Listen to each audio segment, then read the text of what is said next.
英語の勉強が面白すぎる。Which brings us to tools. We master tools by using tools and we learn tools the fastest when they are relevant to us. So let me share a story. A keyboard is a tool. Typing Chinese a certain way, there are methods for this. That's a tool.I had a colleague many years ago who went to night school, Tuesday night, Thursday night. 2 hours each time practicing at home.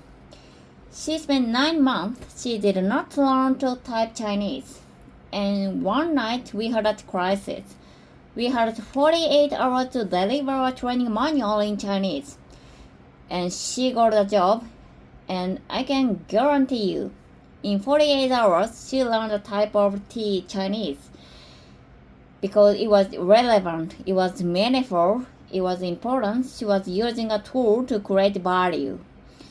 So the second principle of learning a language is to use your language as a tool to communicate right from day one, as a kid does. When I first arrived in China, I didn't speak a word of Chinese. And on my second week, I got to take a train ride overnight. I spent 9 hours sitting in the drawer car taking care of the girls on the train.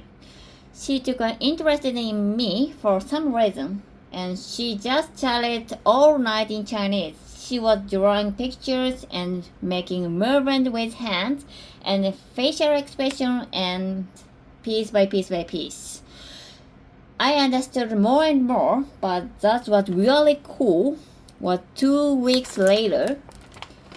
When people were talking Chinese around me, I was understand some of them. And I hadn't even made any effort to learn that. What had happened? I'd absorbed it that night on the train. Which brings us to the third principle. When you first understand the message, then you will acquire the language unconsciously. And this is really well documented now. It's something called comprehensible inputs. There's 20 years of research on this. Stephen Krashen, a leader in the field, has published all sorts of these different studies. And this is just from one of them. The purple bars show the scores on different tests for language. The purple people are people who had learned by grammar and formal study.